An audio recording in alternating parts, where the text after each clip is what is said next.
हेर बज्जू भत्ता खाने बेला त बज्जू त्यो उमेर पुग्नु पर्छ त्यही नातारिकन हसिनु कहिले गाउँपालिका जाऊ तिमी है अनि भत्ता खाने बेला तम्रो उमेर कति हद त त्यो हैन नागतामा राखेको त्यो 70 वर्ष पुरा हुनु पर्यो अनि तिमी भत्ता पाउने भो अनि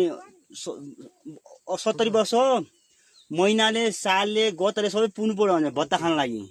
नत्र अगाडि क्याइ बिदा हुँदैनहरु त्यो उमेर त पुग्नु पर्यो त पर तल गर्न उमेर पुगे पुरा तर सबै भत्ता आइदैन उमेर पुगे पुरा रुपियाँ अनि 12,000 रुपियाँ हो त्यो उमेर पुग्नु पर्छ त्यही कहिले हतारिकन गाउँपालिका जाउली अरे यहाँ नागता हेराएर 70 वर्ष पुरा भया भनेपछि गाउँपालिका जाने र भत्ता खाताको लागि उ गर्ने न त्यही खर्च किन भन्ने दुःख किन भन्ने है पुरा हुनु पर्यो भन्छ न त त्यही जानु हुँदैन है अनि नत्र अनि त्यो दुःख भएन त यति टाढा बाटो आउन जान रुपियाँ लाग्दा भन्दा